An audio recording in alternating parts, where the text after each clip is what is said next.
to our third speaker, Alyssa Bouc.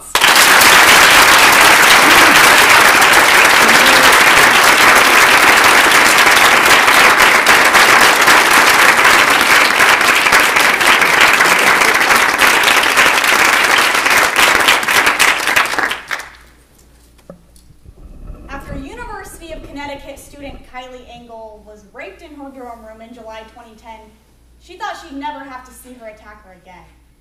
According to the Huffington Post on October 21st, 2013, Engel reported the assault to the university, and her assailant was convicted of sexual misconduct and expelled.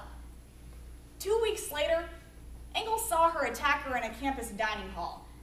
He appealed his case and was allowed back on campus.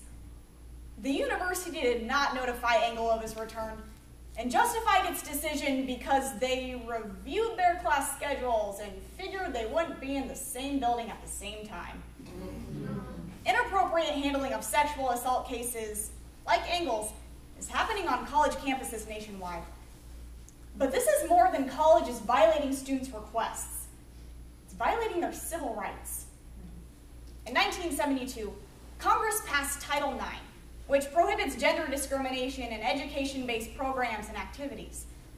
Less known, however, is that Title IX includes specific criteria regarding how college campuses should respond to sexual assault cases.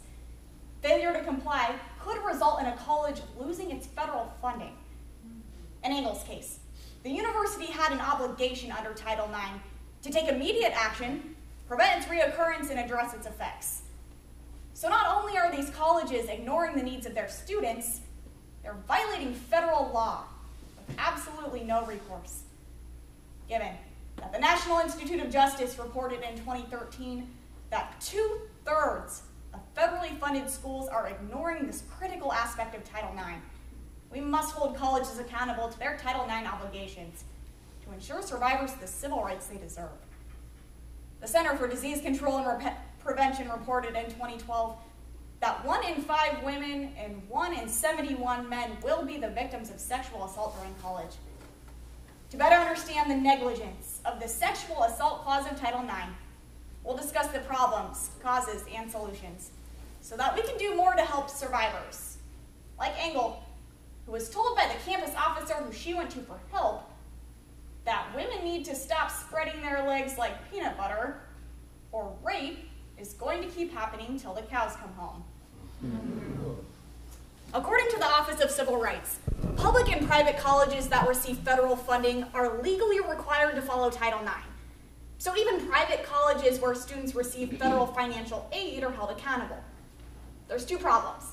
Colleges are violating the law's obligations, and students are discouraged from reporting. First, according to an ACLU podcast on March 5th, 2012, Title IX includes the deliberate indifferent clause. Basically, if a college is aware of a sexual violence or assault, they cannot ignore the situation or act indifferently. Instead, they must report the situation on public record, promptly conduct an investigation, and take immediate action to protect the survivor. Additionally, a Title IX coordinator must exist at every school. Al Jazeera of October 23rd, 2013, explains that 25 colleges are currently under investigation for violating these terms. However, many campuses have openly admitted to being unaware of their exact legal obligations and how to deal with reported attacks. Next, Title IX requires that every student has the right to present his or her case, and colleges must make procedures clear for students to file complaints. However, in many instances, when students try to report, administrators look the other way. The Atlantic of October 10, 2013, tells the story of Sarah Tedesco, who at Emerson University was sexually assaulted last October and reported it. Officials waited 3 months to investigate her case, and during that time, she was assaulted again by the same student. In January, an administrator discouraged her from taking it to the police, and according to the Huffington Post of October 10, 2013, told her to keep quiet about it. Since colleges would rather keep incidents like Tedesco's an internal problem, survivors are being pushed away and discouraged from taking action. Kendall Wolfson, a rape survivor from Occidental College, told USA Today on August 29, 2013, that she wishes the dean of her college hadn't discouraged her from reporting her rape. In May, she watched her rapist shake the college president's hand and receive his diploma.